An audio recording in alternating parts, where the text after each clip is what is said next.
हम लोग चपरासी बनने योग्य हैं। जब आप बोलते हैं शिक्षक बनने योग्य हैं तो वेतनमान कैसा दे रहे हैं हम लोगों को? हेलो फ्रेंड्स, आप सबका बहुत बहुत स्वागत है रिंका सुमंत्रा में। फ्रेंड्स, झारखंड में प्राथमिक शिक्षक नियुक्ति प्रथम चरण में 26,000 शिक्षकों की नियुक्ति प्रक्रिया शुरू हो चुकी है। हालांकि नोटिफिकेशन अभी तक नहीं आया है, जल्द आने की संभावना है। लेकिन प्राथमिक शिक्षक नियुक्ति से पहले जे-टेट पास अभ्यर्थी भी आपत्ति कर रहे हैं। क्यों कर रहे हैं, उनकी क्या मांगे हैं, ये भी हम लोग इस वीडियो में देखेंगे।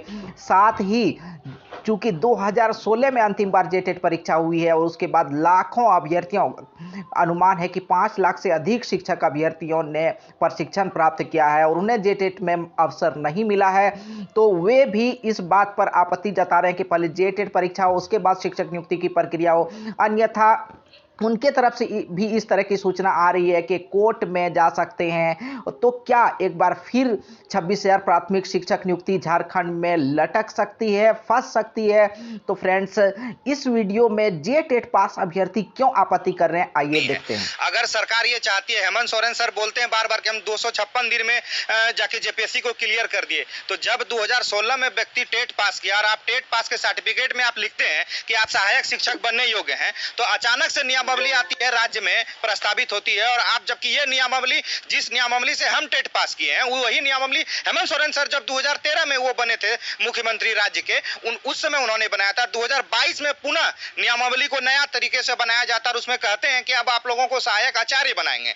तो ये हम लोगों को समझ में नहीं आ रहा है। एक तरफ डिग्री देती है जैक, राज्य सरकार हम लोगों को बोलती है कि आप टेट पास कर गए तो आप सहायक शिक्षक बनने योग्य हैं। एक तरफ राज्य में सहायक शिक्षक बनने की वैकेंसी ही नहीं आती है पिछले 6-7 वर्षों से, और अब वैकेंसी आने को है तो बोल रहे हैं नहीं, अब आप लोगों को सहायक आचार्य बनाएंगे। तो एक ही विद्यालय में सेम 3 तरह के पोस्ट पे शिक्षक कार्यरत कर रहे हैं। तो हम लोग इस नियमावली का घनघोर विरोध करते हैं, राज्य सरकार से मांग करते हैं कि इस नियमावली के पे किसी भी प्रकार से नियुक्ति राज्य में नहीं होने जा रही है। अगर जबरदस्ती हम लोगों के ऊपर थोपा जाएगा इस नियमावली को, तो निश्चित रूप से राज्य में एक व्यापक नियमावली आई थी जो टेट पास किए, तो वो नियमावली थी 2012 शिक्षक नियुक्ति नियमावली।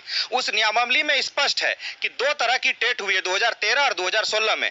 13 में टेट होने के पश्चात सभी की सीधी नियुक्ति हुई काउंसलिंग के माध्यम से। उसी तरह हम लोगों की सीधी नियुक्ति होनी थी काउंसलिंग के माध्यम से। अगर हमारा एग्जाम ही लेना था तो फिर 6 वर्षों से इंतजार क्यों करा रहे थे हम लोगों को? और अचानक 6 वर्ष इंतजार करने के बाद अब आप हम लोगों को बोल रहे हैं कि नहीं, आप लोगों को एक और चयन परीक्षा से गुजरना पड़ेगा, वो भी भारतवर्ष में। ऐसा हम किसी एग्जाम को आज तक नहीं देखे हैं जो 7.5 घंटा का एक दिन में एग्जाम होता हो। ऐसा कहीं नहीं देखे। जेपीएससी का एग्जाम ले रहे हैं हम लोग, ग्रेजुएट लेवल के अभ्यर्थियों को पढ़ाएंगे क्या? हम लोग पहला से 5वां तक के अभ्यर्थियों को पढ़ाएंगे, उनके लिए किस प्रकार की योग्यता की जांच लेंगे? हम तो शिक्षक बनने योग्य हैं, आप ही तो कह रहे हैं कि हम शिक्षक बनने योग्य हैं। अब हमारी किस चीज की योग्यता की जांच लेने वाले हैं? 20 से 22 ऐसे राज्य है जहां पे टेट के पश्चात सीधी नियुक्ति होती है।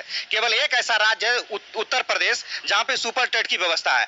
आप इधर बोलते हैं शिक्षा मंत्री जी कि बिहार के तर्ज पे पारा शिक्षकों का हम मसला को सॉल्व कर दिए, तो भैया बिहार में भी शिक्षकों की नियुक्ति चल रही है। टेट पास करने के पश्चात सीधी नियुक्ति हो रही है वहां पे जब हो सकता है, हमारे समकक्ष पड़ोसी राज्य में हर एक जगह हो सकता है, तो फिर हम लोगों के साथ ये जबरदस्ती क्यों थोपा जा रहा है? एक तरफ सरकार कहती है किसान आंदोलन का विरोध क्यों कर रही थी हेमंत सोरेन सर, या जेएमएम और कांग्रेस क्यों विरोध कर रही थी कि जबरदस्ती किसान को पसंद ही नहीं है नियम, तो आप हमको जबरदस्ती क्यों दे रहे हैं? उसी प्रकार जब ये नियमावली टेट पास अभ्यर्थियों को है ही नहीं उसके जहन में, जब उनके विरुद्ध है, जब आप वेतनमान कम कर रहे हैं, जहां से वेतन था कहां से कहां लाते हम लोग चपरासी बनने योग्य हैं। जब आप बोलते हैं शिक्षक बनने योग्य हैं तो वेतनमान कैसा दे रहे हैं हम लोगों को?